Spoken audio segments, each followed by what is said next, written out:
अगर शेयर बाज़ार से या उसमें से भी अचानक आपने बहुत सारी कंपनी के शेयर लेकर रखे होंगे और आपको पता ही नहीं 10 साल तक आपने उसको देखा ही नहीं। 10 साल बाद जब आप उसको देखो और तो पता चले कि उसमें आपको बहुत ज़्यादा नफ़ा हुआ है। इसको ही आकस्मिक धन लाभ, लॉटरी आदि कहा जाता है। तो ये सारी चीज़ भी अगर आपका सेकंड हाउस अच्छा है, आपका कारक गुरु अच्छा है, कुंडली में ये बहुत अच्छा फल दे रहा है, तो आपको ये सारी चीज़ का फ़ायदा हो सकता है। ठीक है?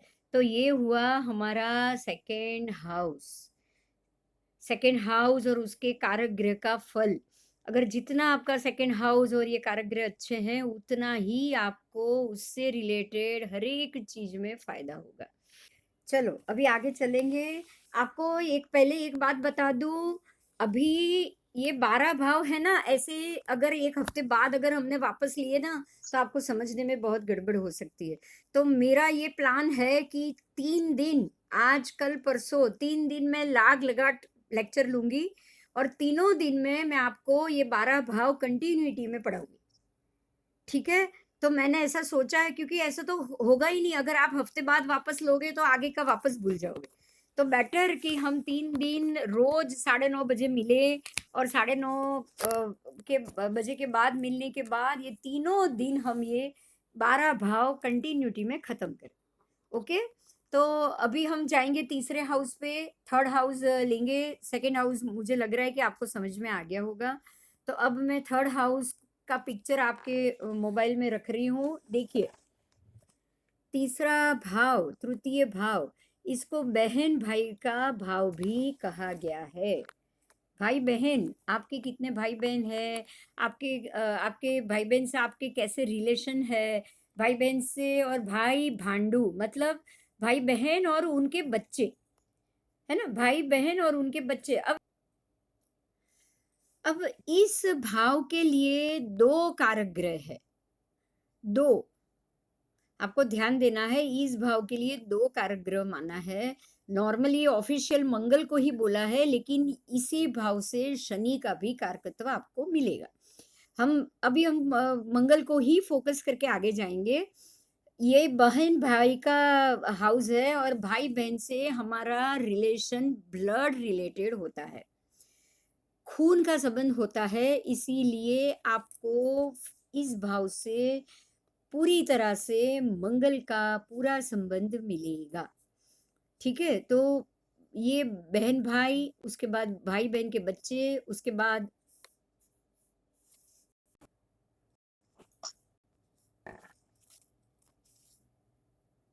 यहाँ से एक और चीज़ देखी जाती है, वो है अभिरुचि। अभिरुचि का मतलब ये हुआ कि मेरा इंटरेस्ट किसमें? मुझे कौन-कौन से सब्जेक्ट पसंद आते हैं? मुझे किस सब्जेक्ट में रस है? मैं क्या काम करना ज़्यादा पसंद करूँगा? तो ये जो वर्ड है उसको आपको ऐसे समझना है कि आपके साहस और पराक्रम आपके कौन से दिशा में आप रुचि रख रहे हो, कौन सी दिशा में आप काम करना चाहते हो।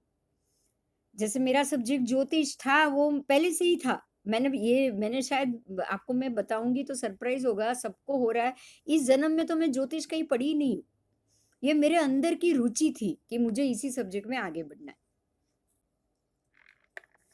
ये मेरे भीतर की रुचि थी कि मुझे इसी सब्जेक्ट में आगे बढ़ना है और यही कारण है कि आपकी मूल अभिरुचि, यहाँ पे देखो आपको ये शब्द मिलेगा मूल अभिरुचि, मतलब आपकी मूल अभिरुचि क्या है? तो ये मूल अभिरुचि का अर्थ ये हुआ कि ये चीज़ मेरे स्वभाव के भीतर पड़ी है। इस चीज़ पे यहाँ मैं फ़ोकस करूँगी, आपको ये 2-4 बात बताऊँगी। जैसे कि सचिन तेंदुलकर, जो बहुत छोटी उम्र में 12 साल की एज से ही फ़ेमस हो गए। क्रिकेट उसने कब सीखा? 5 साल की एज में सीखा, 4 साल की एज में से सीखना शुरू किया, गली मोहल्ले में खेलना शुरू किया, नहीं पता है। लेकिन वो 12 साल की एज तक वो 100% फ़ेमस हो गया था। तो ये उसकी मूल अभिरुचि मानी जाएगी।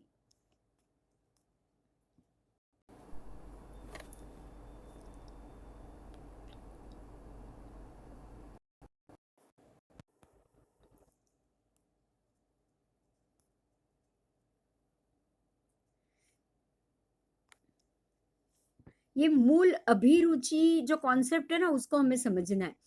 ये आपके भीतर दबी हुई आपकी स्पेशलिटी है। ये आपके अंदर एक ऐसी क्वालिटी है जो अपने आप बाहर आएगी, आउटशाइन होके बाहर आएगी। जितना आपका थर्ड हाउस बलवान होगा उतना, या आपका कारक ग्रह मंगल बलवान होगा उतना आप उस एरिया में साहस पराक्रम करोगे। और ये चीज आपको मालूम ही नहीं है, हर एक व्यक्ति के अंदर ये होता है।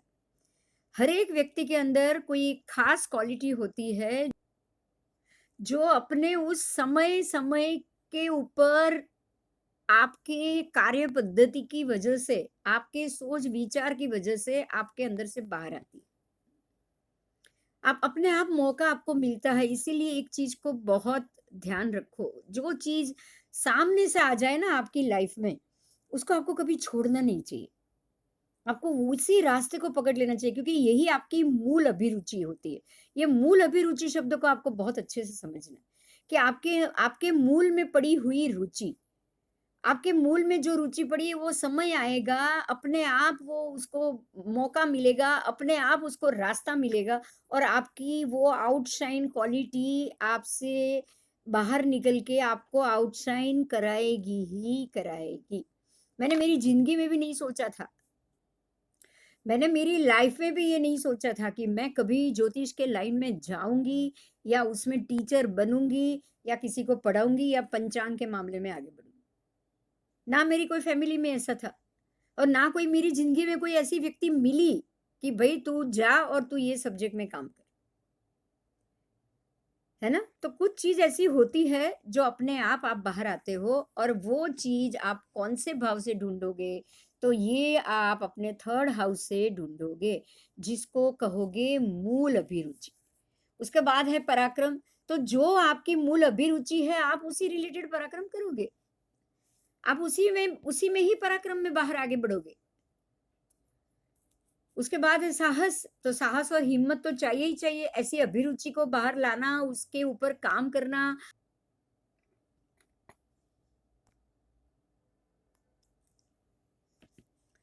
ठीक है, तो आगे बढ़ेंगे हम। ऐसे आपको साहस, पराक्रम, आप जो भी साहस करते हो, जो भी पराक्रम करते हो, ये भी आप थर्ड हाउस से देखोगे। उसके बाद है हाथ और कान। हाथ का मतलब ये हो गया आपके शोल्डर, है ना? थर्ड हाउस ये है आपका शोल्डर, है आपकी ये यहाँ की हांसड़ी, आप हांसड़ी कह सकते हो गले के पास की, और आपके ये शोल्डर, आपका सर्वाइकल और ये शोल्डर, ये पूरा आपका थर्ड हाउस। और इसीलिए यहाँ हाथ, ये पूरी हाथ की शुरुआत आपके थर्ड हाउस से जाएगी। आपके कान थर्ड हाउस में आएंगे, नीचे का जड़बा, ऊपर के दांत सेकेंड हाउस में जाएंगे। आपके ऊपर के दांत सेकेंड हाउस में जाएंगे, लेकिन नीचे के दांत थर्ड हाउस में जाएंगे। तो ये हुआ आपका जो भी थर्ड हाउस का जो पोर्शन है, वो पोर्शन बराबर। ईएनटी सारे सेकंड में चला गया और नीचे का यहाँ से ये स्वर पेटी, ये जो फेफड़े के स्वर नली और श्वास नली, ये दोनों चीज थर्ड हाउस में जाएगी। अब आओ उसके बाद महत्वाकांक्षा, क्योंकि डिजायर है, आएगी आएगी। अगर पराक्रम आ रही है तो महत्वाकांक्षा उसके साथ ही आएगी। साहस पराक्रम बिना महत्वाकांक्षा नहीं होता। अगर आपकी महत्वाकांक्षा या आपकी डिजायर ज्यादा है तो ही आप बड़े बड़े साहस कर पाओगे, नहीं तो वही वापस आप छोटी छोटी बातों में उलझना। अगर महत्वाकांक्षा नहीं है ना, तो आप किसी चीज के पीछे लग लग भी नहीं सकते, आप उसके पीछे भाग भी नहीं सकते। आपके साहस पराक्रम में बहुत बड़ी खोट आ सकती है अगर आपके अंदर महत्वाकांक्षा नहीं है। उसके बाद नौकर और नौकरी, क्योंकि पराक्रम है ना, साहस है और पराक्रम है, तो आप अगर नौकरी कर रहे हो या आप कहीं जॉब कर रहे हो या आप खुद मालिक हो और आपके नीचे ज्यादा नौकर काम कर रहे हैं, तो वो भी आप यहीं से देखोगे। और नौकर और नौकरी की चीज को आप यहाँ शनि कारक से जानोगे। यहाँ दूसरा ग्रह भी कारक होता है, वो है शनि। तो नौकर, नौकरी, ये सारी चीज और वाहन, ये सारी चीज का मालिक हो गया, कारक हो गया शनि। उसके बाद है सुख दुख, तो सुख और दुख तो आपका थर्ड हाउस है, आपका आपकी कर्म की थियरी है। जैसे आपके कर्म, जैसे हमारे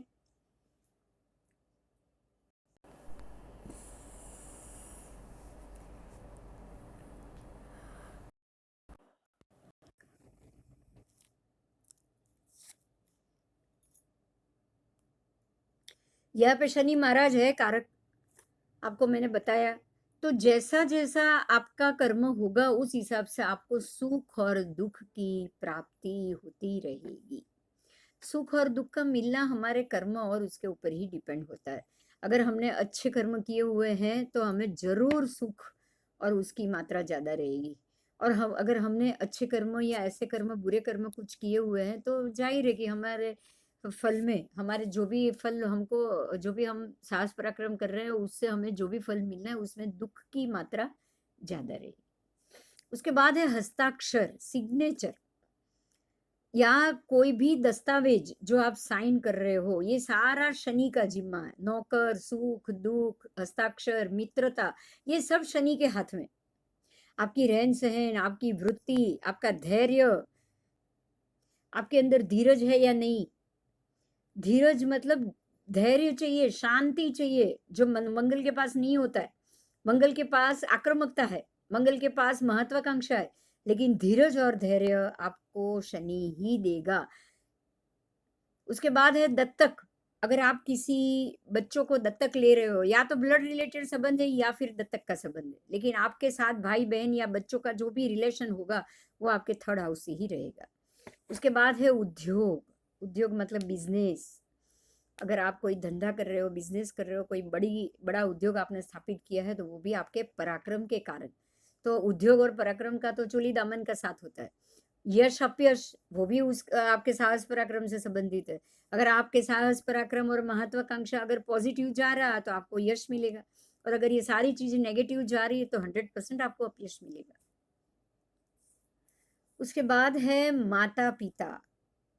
ये माँ और पिता को थोड़ा उससे क्यों माना, क्योंकि ये आपके सहोदर का स्थान है। माँ ही कारण है हमारे भाई बहन का। सहोदर मतलब एक ही उदर से जन्मे हुए भाई बहन। तो जाहिर है कि माता पिता का संबंध भी यहाँ से जुड़ना ही जुड़ना है, क्योंकि ये ब्लड रिलेटेड फैमिली। उसके बाद है मरण। मरण हमारे, आपको ये पता होगा कि नॉर्मली मृत्यु स्थान अलग है, चौथा भाव है, क्योंकि ये चौथे से 12वां है। ये चौथे से 12वां है, तो मरण का कारण, मरण की स्थिति, मरण का समय, ये सारी चीज कैसी होगी। आपके साहस पराक्रम के कारण तो आपकी मृत्यु नहीं हुई है। आपने ऐसे गलत काम किए हो, और आपको ये पता होगा कि बहुत से ऐसे लोग हैं जो गलत पराक्रम या गलत बिजनेस के कारण नुकसान उठा लेते हैं और कभी-कभी सुसाइड तक कर लेते हैं। तो ये सारा आपके साहस पराक्रम के कारण हुआ है। इसीलिए मरण, मरण या कारण, मरण का कारण, ये सारी चीज आपके थर्ड हाउस से जुड़ी हुई होगी। अब इसके बाद यहाँ हम आएंगे हमारे ऑर्गन में, जो फेफड़े, जो स्वर नली, श्वास नली यहाँ से जुड़ी हुई है, तो लंग्स में, लंग्स का प्रॉब्लम सारा, खांसी, क्योंकि दमा, खांसी, ये दोनों चीज को थोड़ा उससे जोड़ना है। क्योंकि दमा और खांसी को आप थर्ड हाउस से जोड़ोगे, क्योंकि आपको एक चीज जाननी है कि जब दम होता है या टीबी होता है तो उसकी जो गोली बनती है ना, गांठ, उसको कंठमाल बोला गया है, कंठमाल। और ये पूरा यहाँ से शुरू होता है, आपके कंठ में, कंठ मतलब गला, गले के ये कोने का भाग, और यहाँ से उसकी गांठ बननी और गांठ होनी शुरू होती है। वो गांठ अगर फर्स्ट स्टेज की है तो वो दमा हो गया, और अगर सेकंड स्टेज, थर्ड स्टेज में जा रहा है तो उसको टीबी बोले। टीबी की गांठ पहले यहाँ होगी, उसके बाद वो फेफड़े में होगी। तो ये जो भी सर्दी या कफ या उसका जो रूट है, उसकी जो शुरुआत है, तो उसको हम थर्ड हाउस से देखेंगे। इसीलिए दमा और खांसी को तीसरे भाव में बताया है, क्योंकि ऑर्गन ही वही है। और आपको ये एक और चीज भी याद दिला देती हूँ, आपको पता है वो पहले के जमाने में टॉन्सिल्स बहुत होते थे। अब तो उसकी वैक्सीनेशन सब आ गया है इसलिए कम हो रहा है, लेकिन टॉन्सिल, टॉन्सिल की सर्जरी, ये सारा गले जो काकड़ा बोलते हैं हम, उसका सूजना, वहां पे प्रॉब्लम होना, और ये सारी चीज वहीं से होती थी। और वो आपको उसके साथ थायराइड ग्लैंड भी मालूम होगी, वो भी गले में ही होती। तो थायराइड होने का कारण भी ये थर्ड हाउस आएगा, थायराइड ग्लैंड का बिगड़ना, काकड़ा का बिगड़ना, लंग्स का बिगड़ना, ये सारा आपके तीसरे हाउस से जाएगा। ठीक है? अब हम यहाँ से एक बड़ी बात आएगी, औषध ज्ञान। यहाँ औषध ज्ञान को महत्व दिया है, क्यों? इसके लिए मैं आपको एक बात बताना चाहूँगी। तीसरे भाव, स्पेशली थर्ड हाउस, तीसरे भाव का कारक है मंगल, और मंगल खुद एक डॉक्टर है। आप इस चीज का ध्यान रखो कि मंगल जिसका जिसका बलवान है, वो सबके पास डॉक्टरी विद्या जरूर होगी। सूर्य और मंगल दोनों ग्रह को बहुत बलवान माना है और वैद्यकीय ग्रह माना है।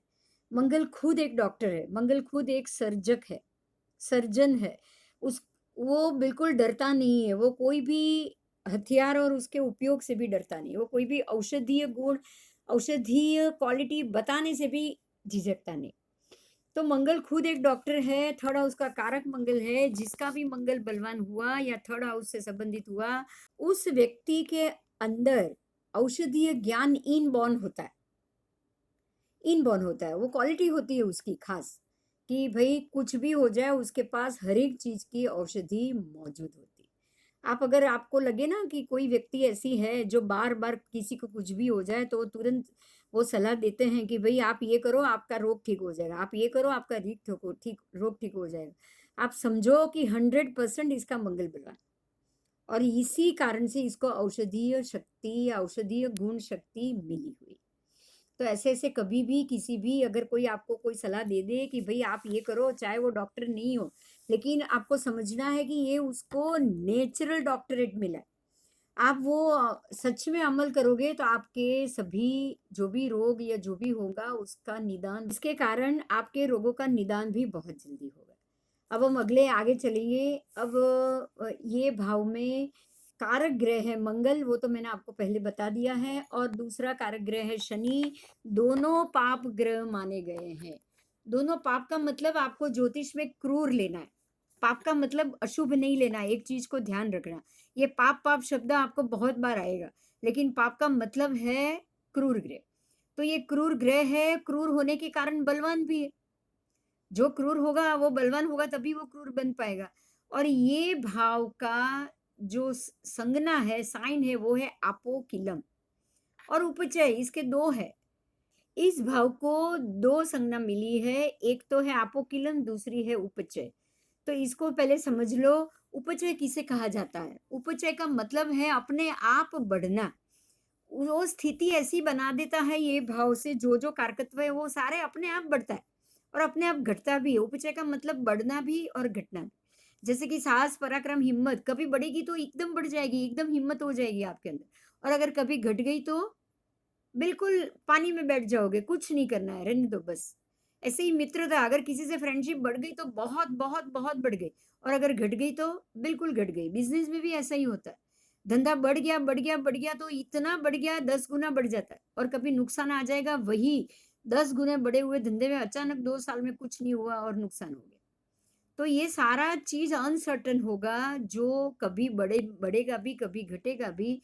ऐसे अनसर्टेन भाव को ही उपचय संज्ञा दी गई है।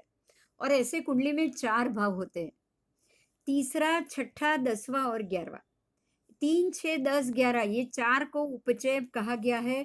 और ऊपर से आपो किलम भी, तो 3, 6, 9 और 12, 3, 6, 9, 12, ये 4 भावों को आपो किलम भी कहा गया है। तो आपको तीसरे भाव को और छठे भाव को दोनों को आपो किलम भी मानना है, उपचय भी मानना है। ये आपका थर्ड हाउस हो गया, थर्ड हाउस का कारकत्व हो गया। अब हम फोर्थ हाउस पे शायद नहीं जाएंगे आज, क्योंकि फोर्थ हाउस में 4 कारक है, तो आधा मैं आज कराऊं आधा कल कराऊं तो उसमें मजा नहीं आएगा। अब मैं आपको ये बताती हूँ कि जिनको जिनको कोई प्रश्न है या कुछ भी बात आज के लिए लेक्चर के बाद कोई सवाल हुआ है, वो प्लीज आप चैट बॉक्स में लिखिए। आप चैट बॉक्स में लिख सकते हो अगर कोई प्रश्न है तो। आप हैंड रेज भी करो तो मैं प्रश्न करने के लिए खोलूंगी। मैडम मेरा एक क्वेश्चन है। हाँ बोलो।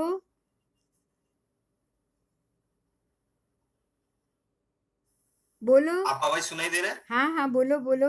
हाँ, अच्छा आपने बोला, हाँ, आपने थर्ड हाउस में बोला कि एक एग्जांपल दे रहा हूँ कि किसी का मंगल एकदम स्ट्रांग है, उसमें साहस पराक्रम सब कुछ है, तो वही ग्रह भी डिसाइड करेगा कि उसको कफ कोल्ड थायराइड जो आपने जो बताया कि अगर है तो उसका थर्ड हाउस या अभी आप अनम्यूट हो जाइए, मैं जवाब दे रही हूँ। देखिए, आपको एक-एक भाव से एक-एक चीज़ को देखनी है। आपने ये पूछा कि थर्ड हाउस में साहस पराक्रम और ये इसका कारक मंगल है और बीमारी है, तो आपको ये और अभी हमारे 12 भाव हुए नहीं हैं। आपको छठे भाव का मालिक भी कारक भी मंगल मिलेगा। जैसे थर्ड हाउस का कारक मंगल है, वैसे छठे का कारक भी मंगल मिलेगा। अब छठे का कारक मंगल है, तो वो क्या देगा मंगल? तो आपको रोग प्रतिकारक शक्ति देगा। अब अगर आपका छठा भाव आपको प्रॉपर रोग प्रतिकारक शक्ति दे रहा है, मतलब अगर आपका मंगल बलवान है, तो आपके पास रोग प्रतिकारक शक्ति भी ज़्यादा है। रोग प्रतिकारक शक्ति ज़्यादा है, तो किसी भी रोग को आप झेल सकते हो। अगर रोग मंगल बलवान है, तो रोग होने की संभावना कम हो जाएगी। मंगल बलवान नहीं है, तो ही रोग होने की संभावना बढ़ेगी। अब खाली मंगल भी नहीं देखना है, क्योंकि फर्स्ट हाउस भी देखना पड़ेगा। जैसे आपने आज फर्स्ट हाउस जान लिया, तो आपने ये भी जाना कि पहला भाव आपके शरीर को कमांड करता है। मेरे शरीर में मेरी हड्डियां कितनी कमजोर है, मेरा शरीर कमजोर है या बलवान है। मैं अपने पूरी जिंदगी में अगर मैं 100 साल जीऊंगी तो अच्छे से जीऊंगी या मर मर के जीऊंगी।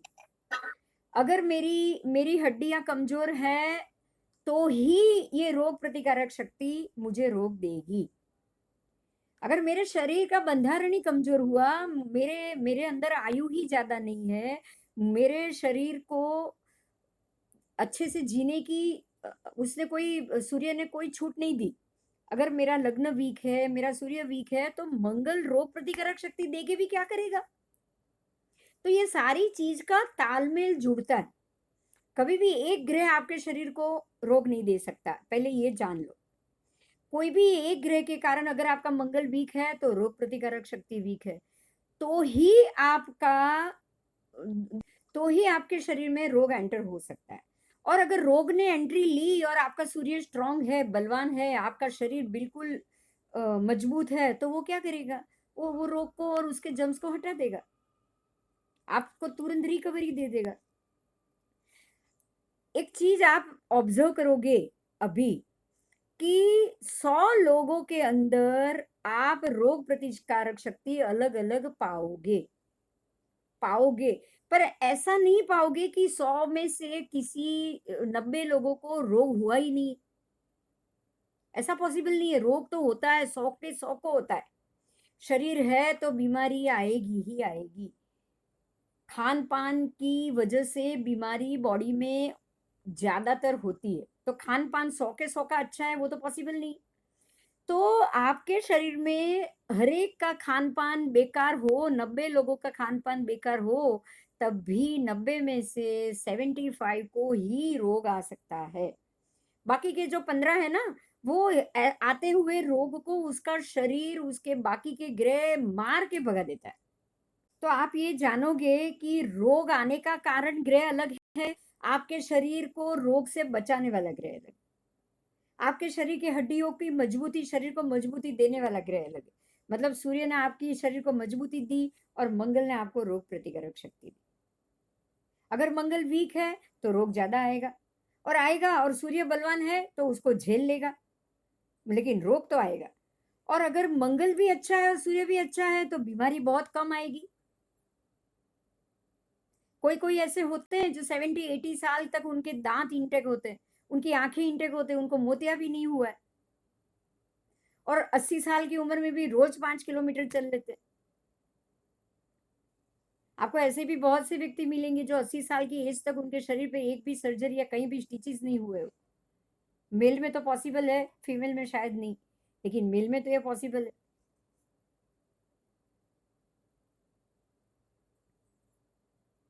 होता है कि नहीं होता है ऐसा?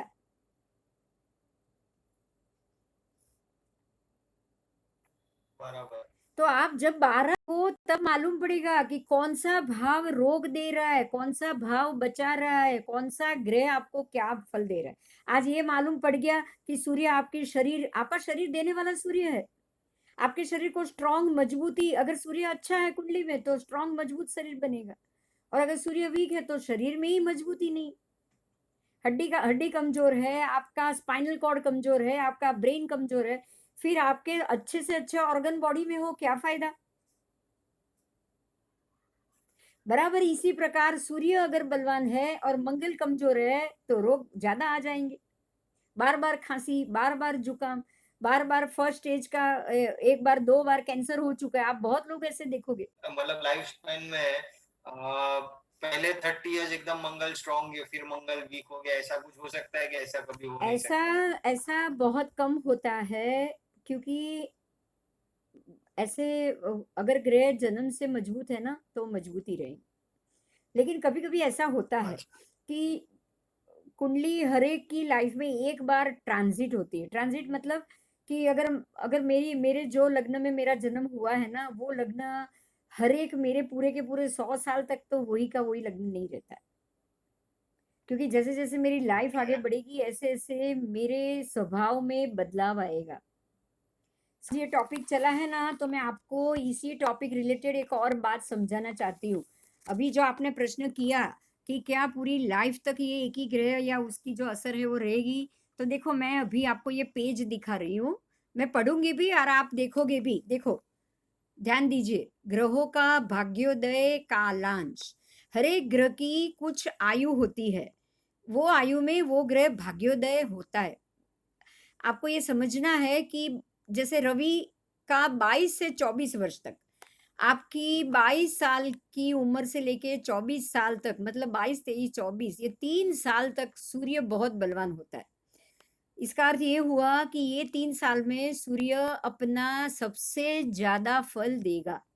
इसको आप ऐसे जानोगे, आप इसे ऐसे जानोगे कि आपको इस बात के लिए ध्यान लेना पड़ेगा कि जब आप 22 साल की एज में जाओगे, उसके बाद 22 से लेके 24 तक आपका डील डॉल, मतलब आपके शरीर सौष्ठव बहुत मजबूत बनता है।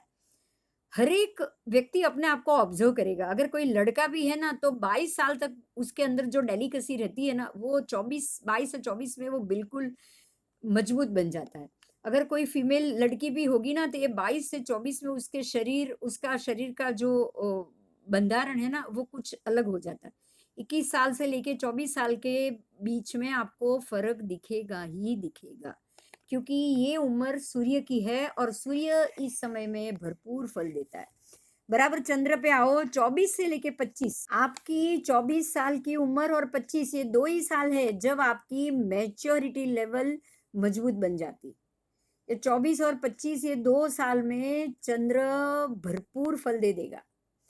चंद्र का फल बाकी के समय में नहीं आएगा, लेकिन ये 2 साल में वो बहुत मिलेगा। अब मंगल का देखो साल दिया है 28 से लेके 32 तक। 28 साल की उम्र से लेके 32 साल तक मंगल बहुत बलवान होता है। अगर आपका मंगल कमजोर है तो ये 28 से लेके 32 साल में आपको मृत्यु तुल्य कष्ट भी दे देगा, या एक्सीडेंट दे देगा, या घात दे देगा, या कोई बड़ा रोग दे देगा। जिन जिन व्यक्ति का कुंडली में मंगल कमजोर है उसको ये 28 से लेके 32 साल की एज तक उसे बहुत संभाल के रहना पड़ेगा। क्योंकि अगर मंगल कमजोर है तो वो 28 से लेके 32 साल की उम्र तक आपके शरीर में कहीं ना कहीं सर्जरी ला सकता है, क्योंकि मंगल है, अग्नि तत्व है, और घाव तो देना उसकी आदत है। तो आपको बीमारी जैसी, मृत्यु तुल्य जैसी बीमारी या कष्ट लाके मंगल देगा। तो हर एक मंगल की एज है 28 से 32, तो वो 28 से 32 में ये बड़ा ऐसा कुछ ना कुछ पराक्रम करेगा ही करेगा। उसके बाद बुध है, वो 32 से लेके 36 तक।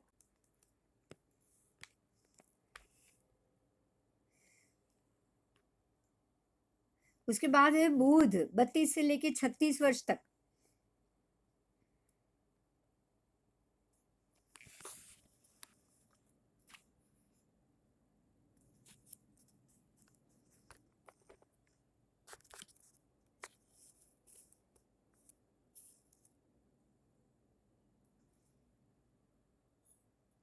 फिर बुध है 32 से लेके 36 तक, तो बुध का काम है बुद्धि देना, मैच्योरिटी देना, तो वो बुध यही उम्र में देगा, 32 से 36 के बीच में ही देगा।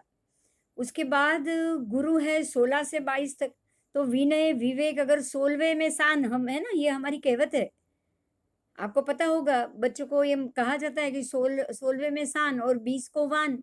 अगर 16वें में सान नहीं आई ना तो जिंदगी में कभी नहीं आती। उसको हम बोलते हैं कि ये इसमें बिल्कुल विवेक नहीं है। वो 16 उम्र में विवेक आ जाता है, 16 से 22 में सारा विवेक आ जाता है। शुक्र है 25 से 28, मतलब मौज शौक, घूमो, एंजॉय करो, ये आपकी लाइफ 25 से 28 तक की रहेगी। और शनि है 36 से 42, मतलब 36 साल पहले आपकी उम्र नहीं होगी, उससे पहले शनि का फल नहीं मिलेगा। तो शनि मैच्योरिटी देगा, स्टेबिलिटी देगा, स्थिरता देगा, वो सब 36 के बाद देगा, सहन करने की शक्ति देगा। फिर राहु आता है 42 से 48। आपका सारा जो बिगड़ना है या महत्वाकांक्षा बढ़ानी है या गलत डिसीजन काम कराना है, वो 42 के बाद ही बढ़ेगा।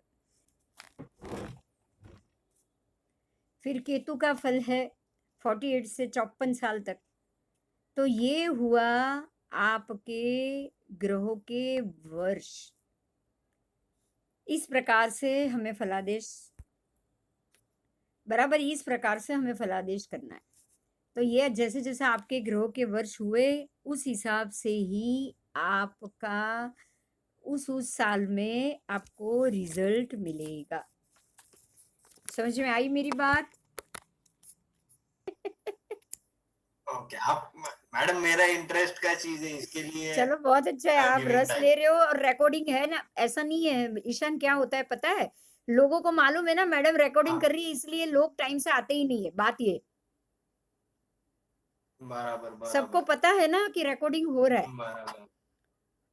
और रिकॉर्डिंग में करूंगी करूंगी क्योंकि आप लोग 10 बार सुन पाओ। चलो ठीक है। ओके मैडम, थैंक हाँ, यू। अभी कल मिलेंगे, मैं वापस कल रखूंगी, क्लास है ऐसा। हाँ हाँ, डेफिनेटली रखो हाँ, मैडम। क्योंकि ये आई ना विल बी 12 देयर। भाव एक साथ खत्म हो, बहुत जरूरी।